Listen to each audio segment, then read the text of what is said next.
Welcome to Labcorp Perspectives Oncology, where we connect on cancer, science, and patient care. I'm your host, Dr. Rebecca Previs, and I'm a GYN oncologist and senior medical director at Labcorp Oncology. Today's episode revisits a trial that many of us are going to know pretty well. That's GOG 258. But today we're going to explore it through a modern molecular lens, and we're going to focus on POLE mutations, molecular classification, and really what this new ancillary analysis tells us about prognosis, treatment decisions, and where that field is headed. I am joined today by two outstanding GYN oncologists who recently presented their practice-changing work at the Society of Gynecologic Oncology annual meeting. Thank you so much for being here, and I'm so pleased to introduce Dr. Aine Clements, who is a medical director of gynecologic oncology at Ohio Health in Columbus, Ohio, and Dr. Alvarez Secord, a longtime mentor, but also professor of gynecologic oncology and director of GYN oncology clinical trials at the Duke Cancer Institute. Thank you so much for being here to both of you. Thank you for having me, and it's great to be here and talk about this, and it was great seeing you at the SGO annual meeting recently, too. Thank you, Becca. It's an honor to be here and a passion, I think, for all of us to do research in this area and continue to move the needle forward. Absolutely. Well, let's jump right in. GOG 258, as we know, is a foundational trial in GYN cancers, especially uterine cancer, for patients with high risk or advanced endometrial cancer. But for our listeners who may not be thinking about the endometrial cancer space as much as we all do, would you mind sharing the historic details with our audience? What was the patient population, treatment arms, and initial trial findings? Aine, I'll turn it over to you. So, very important trial, but historically, this trial enrolled from 2009 to 2014, so a little while ago now, and they published the data in 2019, so just before COVID, so a little bit before some of the medications that we use now, like immunotherapy. So important to keep that in mind for our discussion. But this trial enrolled mostly advanced endometrial cancers. So you could have a stage 3 or 4 cancer, 4A, had to be no gross residual disease, so less than 2 centimeters. But you could also have a high risk stage 1 or 2, so a serous or clear cell with positive washings. And so those patients were enrolled and then randomized to either receive chemotherapy alone or the experimental arm. So the main question in this trial was asking, if we add chemoradiation to chemotherapy, can we improve relapse-free survival? So that was the primary outcome of this study. So the experimental arm was chemoradiation followed by with cisplatin and EBRT, followed by chemotherapy with carboplatin and paclitaxel. The primary outcome, as I said, was relapse-free survival, and they also looked at overall survival, toxicity, and then quality of life. But those were the main outcomes of this study. No, that's super helpful. And you mentioned this trial was published prior to COVID. So, of course, we're past that now. So I'd love to hear why now? Why was it so important for us to go back to this data set and then layer in molecular classification, especially POLE? I'd argue, one of my favorite biomarkers. Why now?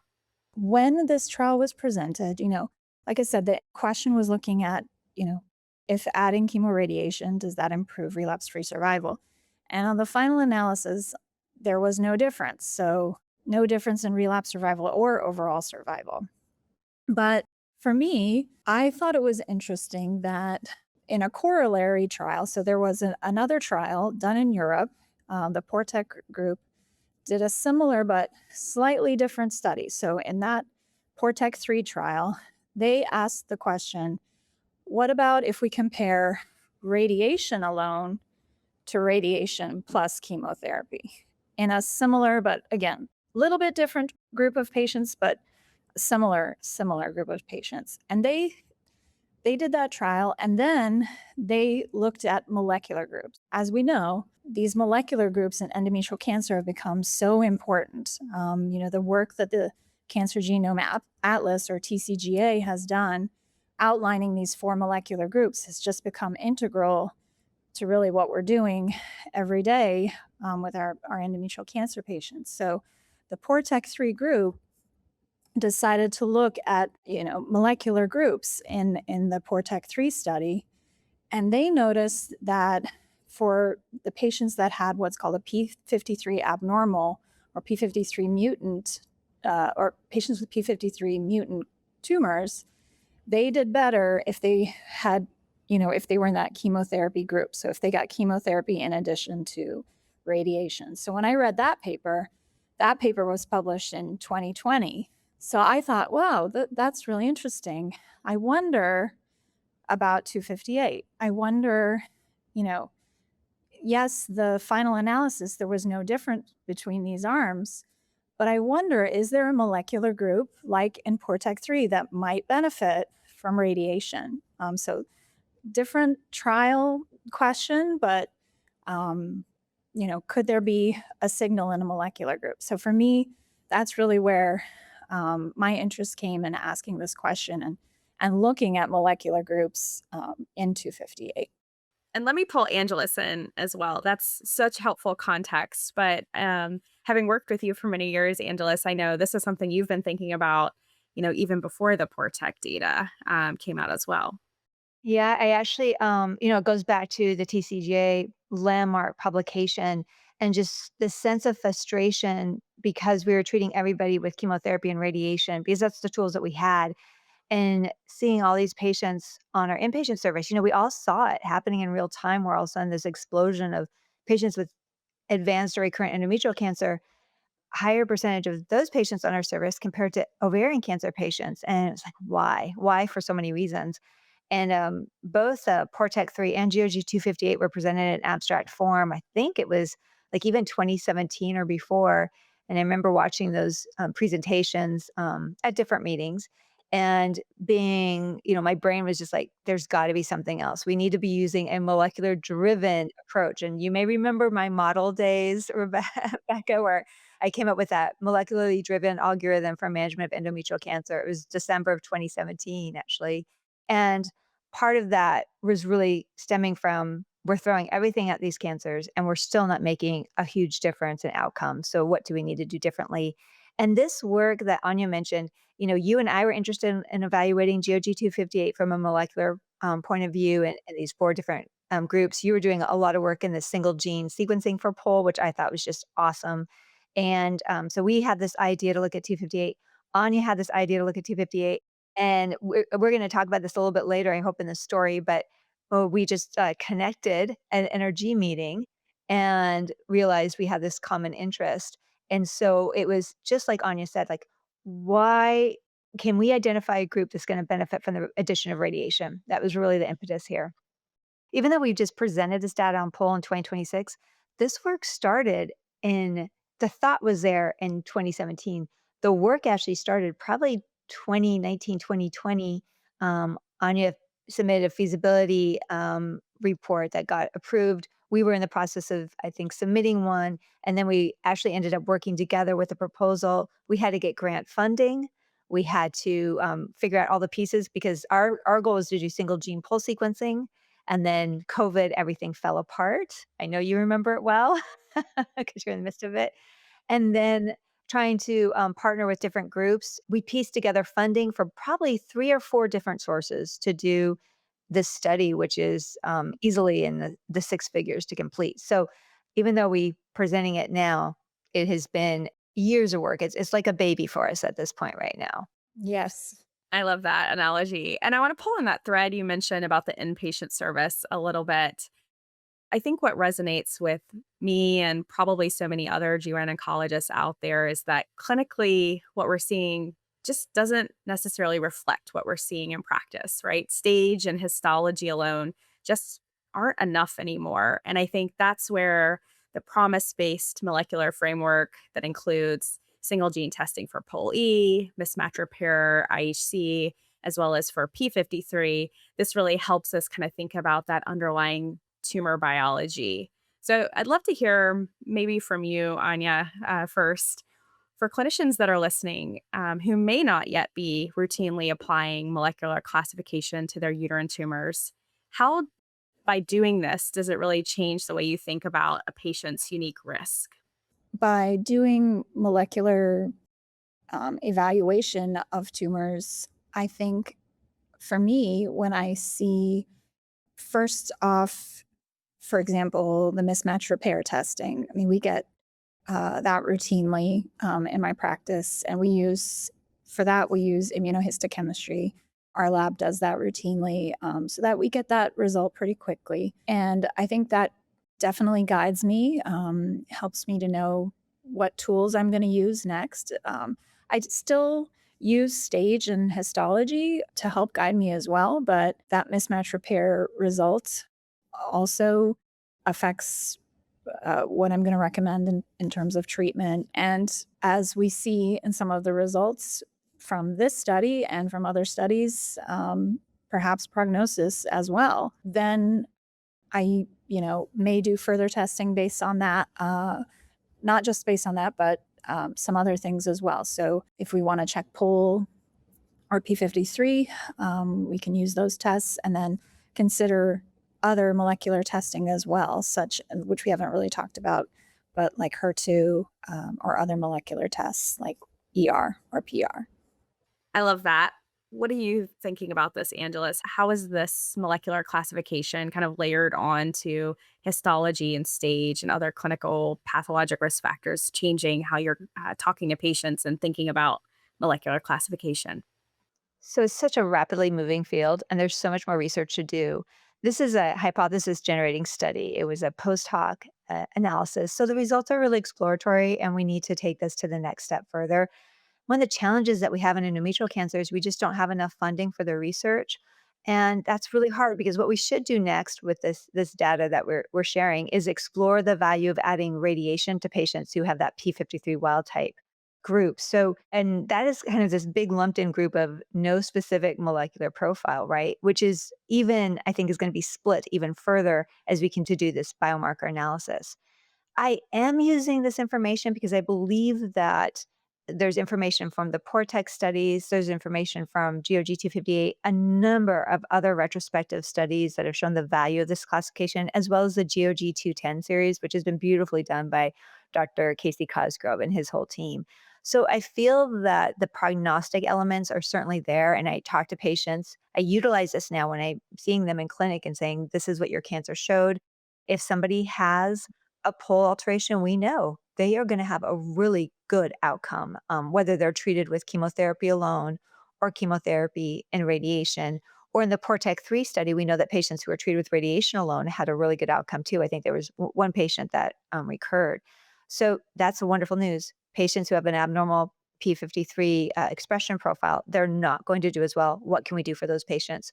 So I think that right now for us, MMR and P53 are the hallmark of what we're ordering for everybody. And Becca, you were really engaged at Duke in making sure that we were doing this. And then we're adding on HER2 for patients. I don't think everybody needs HER2 right now. I'm just trying to figure out who needs that selective testing. And then for pole alterations, I think that this is really, really helpful data. What I really want to tease out is how can we do this testing in a way that's as cost effective as possible? Because doing NGS on all of these patients is expensive, right? And so it's actually a very small percentage of patients that will have pole alterations. So we're waiting for you all to come up with this awesome endometrial cancer chip platform that has all the necessary elements that are going to help us advise our patients clinically. I will accept that challenge as a future next step. And I'm going to ask you both probably what's an unfair question, but something that I'd love your expertise on. Maybe we'll start with you again, Anya. Do you feel like we're at a point where, this type of data, a post hoc ancillary analysis, but we also have poor tech data as well?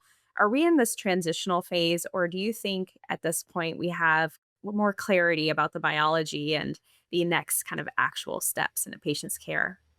It's a very good question, excellent question, hard to answer, of course. Obviously, this is a hypothesis generating research initiative. I don't think I can say that I can de escalate treatment based on this project.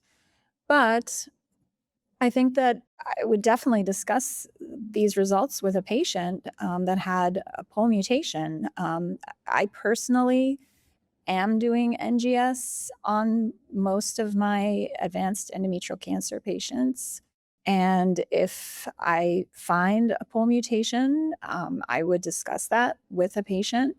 I think the one issue is the rarity of these mutations. I think a challenge is going to be studying this mutation and finding out answers in a randomized fashion. That will be a challenge. I hope that we're able to do that. I think we will be able to do that eventually. It may take some time. We will have to see what the future brings with that. But I would definitely discuss the excellent prognosis that all of the data so far suggests. Would I recommend de-escalation? Not based on what I have so far, but I would definitely discuss it with the patient and put it into the context of the care that I'm providing for that person, taking into all the aspects of the care of that person. Every week at tumor board, and we've done a lot of tumor boards together. The level of controversy about how to treat patients with advanced endometrial cancer. And I still, we've done how many studies, not just PORTEC 3 and GOG 258, but the numerous phase 3 trials before this. And yet still, I don't believe that there's true consensus regarding chemotherapy and radiation. The good news is that these are tools that everybody utilizes. I think this data is actionable because we're just basically more selectively refining what the treatment options are for patients based on this data. So for us, we're really making differences in patients who have the no molecular specific profile and the patients who have, in that group I mentioned is a very different group, but in terms of radiation, if they have a P53 wild type expression, we are discussing the role of radiation for those patients. If patients have a P53 altered tumor with abnormal expression, I don't think radiation really benefits those patients unless maybe it's targeted radiation because they have something on their imaging after they receive chemotherapy with or without immunotherapy, because immunotherapy is such a strong proponent of what we do right now. And then patients who have deficient mismatch repair, I don't think there's a role of radiation therapy, especially in this era of immunotherapy. And we know based on the studies that have been done with Ruby and GY018 and Attend and Duo E, and as well as B21, that there is dramatic improvement in outcomes for patients who are treated with immunotherapy. And then in this pole altered group, I think you have three different choices here, two different single modality choices, and then the chemotherapy and radiation choices. So, it's conversation with the patient. Some patients don't want to have radiation at all. They won't even consider it. Some patients don't want to have chemotherapy. So I think that is very, very helpful in directing patients to what the right treatment is. I also want to say NSMP. Oh my gosh, can we figure out a different way to say that? No specific molecular profile. I just messed it up earlier. I have to continually remind myself what that acronym means. And patients in that group who have a HER2 alteration, most of those patients are going to be that P53 abnormal group. But what about these other groups? What are the frequency of HER2 alterations and or abnormal expression in those patients? So this is just the tip of the iceberg in terms of what we're exploring here in molecular alterations. And we really focus on the genomic alterations, but what about proteomics? I mean, it's just the options are endless. Which is exciting for patients, to finally be in this era of truly personalized oncology care, as well as to have that shared decision making model. I do want to kind of jump back to the data and the study with you, Anya, a little bit, because it sounds like we have so many possibilities clinically. Now, the primary objective of this ancillary analysis was to, like we touched on, molecularly characterize the patients from GOG 258 and try to understand the frequency of POLE mutations in this high risk advanced stage group. And you use the PROMIS algorithm to determine if these molecular groups were predictive of treatment, as you mentioned, based on recurrence-free and overall survival. But let's kind of dig into the weeds of the testing and the methodology of the study. What kind of testing did you do? We used next generation sequencing for the POLE testing. And then we used immunohistochemistry for mismatch repair proteins. and P53. And we included patients with the tumors that had successful testing for all of those. So excluded any tumors that didn't have, if the POL sequencing wasn't successful or the IHC wasn't successful in any of the proteins, we didn't include those. So they had to have successful testing in all of those aspects. And so we had a total of 310 tumors that we included. And then most of them turned out to, when we have the 4 molecular groups, POL or POLE, NSMP, MMR, P53. P53, so POL, NSMP, P53, and MMR. So most of them were the NSMP group. So around 45% were the NSMP group. And only 4.5% were POL. So only 14 of the 310 were POL. So a pretty small number. All of them, all those patients did great. None of them recurred, and all of them were alive at 10 years. So after they enrolled in the study, none of them recurred, and all of them were alive at 10 years. So very impressive. By the way, they were all stage 3 and 4. So none of those were in those stage 1 and 2 select group. Although they were a small number, they all did great.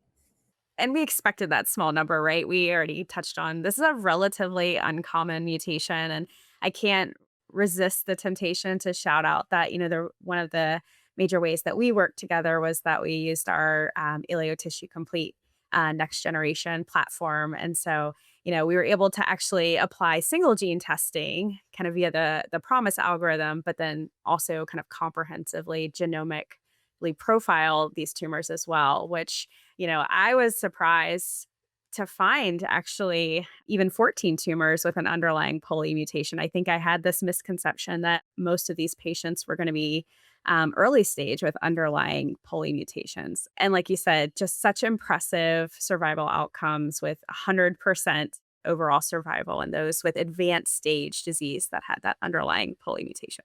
It's so exciting. Yeah, it is exciting. I also thought it was interesting too, because I think Portec 4A just recently got published, and there's a difference between the advanced stage and the early stage, and we're seeing that now that all this molecular data is coming out. And Portec 4A was earlier stage, and that's more like a 12%, I think, around 12% frequency of POL. So it goes back to the point, we're going to have to, how are we going to use this test, and how, as far as cost and all the other issues that come along with it, as far as frequency and related to cost, who should we use this test for, comes into play. I agree. Let me pull in you, Angeles, because I'd love your perspective on this, especially as we think about kind of redefining these molecular subgroups. Do you think we need to rethink what we define as high risk uterine cancer? So, when you're sitting across that from that patient and her family and clinic, maybe she has advanced stage disease and she has that underlying POLE mutation in her tumor. What are you going to say to that patient and her family? I'm already doing this, Becca. I know. That's why I asked. I have my little PowerPoint on my computer and I bring it over and I'm like, um, the thing about pole mutations is these tumors are so interesting, right? Because they have this high tumor mutational burden, and that creates these neoantigens. So it stimulates the person's own immune system to fight the cancer, which is just absolutely amazing to me, and how different these tumors are, these hot versus cold tumors, right? And so what I'm curious about is, why do these cancers metastasize, right? And even in somebody who has, a grade 1 POL E mutation, I had one patient that I'm like, it was during COVID, don't worry, you're going to be fine. Grade 1's the best. And then she ended up having a dedifferentiated cancer when we got it out, subsequently metastasized to a brain tumor, and then treated with immunotherapy, boom, cured. It just blows my mind. So I think that, yes, we have a lot more work to understand the underlying biology of these mutations. But the bottom line, when I counsel them patients, it's like, this is good news for you. You have an excellent prognosis. And I think that when we're able to tell somebody that in clinic, you can just see that they have that instantaneous, like, yes, they can relax a little bit. They know it's something that can be treated, potentially, even cured. Sometimes I don't go that far with the language, just want to get them through, but just knowing that this treatment can be successful is a huge relief to our cancer patients. I totally agree, and I don't think I've ever heard a patient ask me clinically, "What is my hazard ratio?" They ask, "What's my prognosis?" "Is this going to be, something that I have to deal with for the rest of my life?" And I think to all of our points here, this really underscores all the work that we still have to do yet in the field and needing more research. Given how extraordinary the outcomes are for patients with polymutated tumors, do you think that treatment de escalation in advanced stage disease is actually a realistic future goal? Well, here's what I think so far is that we can use this data to de-escalate treatment right now because we can take off either the radiation or the chemotherapy. They don't need both. So and to me that's an element of de-escalation. I think that in the future it may be that these individuals just need immunotherapy only and they probably just need it for a limited period of time. Can we not treat it all? I think that would be a pretty big leap for me even to do. Like, if you did that kind of study of no therapy versus therapy, I don't know if I feel comfortable going into that. But if we ever design something like that, you would have to have very strict stopping rules with a independent data monitoring committee, and so forth. Because the first sign that you have somebody who doesn't do well, you would need to halt that. My suspicion is that many of these patients you can probably, if they recur, you could probably treat then. But that's kind of a big risk for me to take at this point, continued science. But what I can see happening is shifting over to immunotherapy. I'm going to go on a limb here, using ctDNA to determine how long somebody needs to be treated or not. And so utilizing that also as a methodology to reduce the length of treatment. I think there's just a really exciting time ahead of us in terms of precision oncology. I want to do one shout out really quick for Becca and your whole team. Thank you for partnering with us on this research. As I mentioned, it took years to move this forward, and you've really helped us crack this open by your partnership. And I'm really interested to see what the data shows in terms of single gene mutation analysis versus the complete sequencing and how far you need to really go in depth and breadth of coverage. But also now we have this data, this gold mine of data that we can mine and explore additional targets, or even prognostic biomarkers. So really appreciate you. Thanks. We appreciate having the opportunity to all work together. I think that's where there's just such joy, right? And team science and, bridging these types of collaborations. I mean, this took a whole huge team of people. I think we all know the the pain and blood, sweat, and tears that we all endured together to make this type of research happen. And we're going to see other trials too, GY032. We're trying to enroll to that. That's really, you have to be really vigilant in finding the biomarkers and finding patients to participate. Anya already mentioned the PORTEC4A data, which we really need to operationalize that. Like, we don't have all the capabilities to do L1CAN and beta-catenin. So, hotspot beta-catenin mutation analysis, I need it now. And all the other studies coming up too, like C93 and Dominica. It's going to be such an exciting time for us and most importantly for our patients in the years to come. Well, as we wrap up, I definitely want to give you both kind of the opportunity to give us kind of the single most important takeaway from this analysis and your important work that you presented. As GYN oncologists who are experts that think about this literally every day, what would you share with our listeners?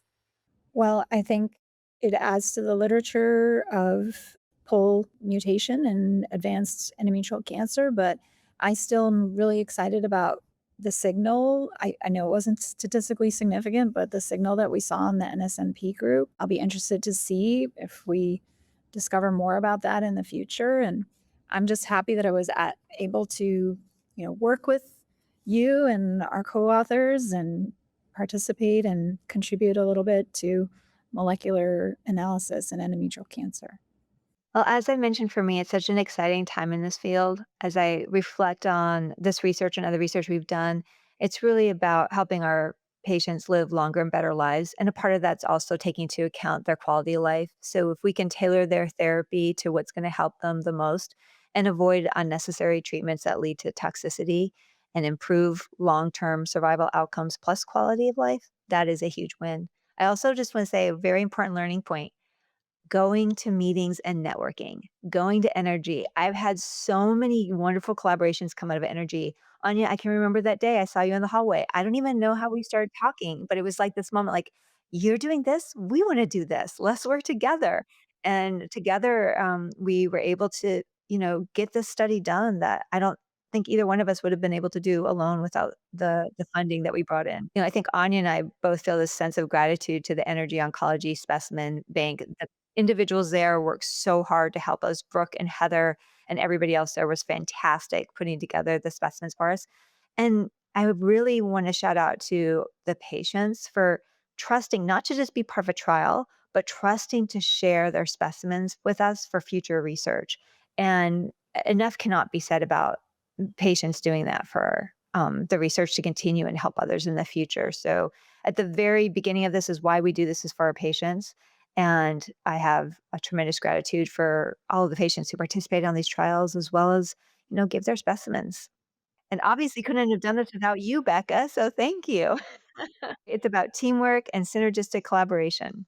And I have to thank GYN oncologists like you who are, seeing these patients and their families every single day. And I know that no one in their lifetime ever wants to be told they have a diagnosis like cancer. But, I am truly encouraged about all the options that we have, as well as the way our, field of precision oncology is headed. I want to thank you both so much for joining us today. Thank you to our listeners for tuning in, and we hope you'll join us next time on Labcorp Perspectives Oncology.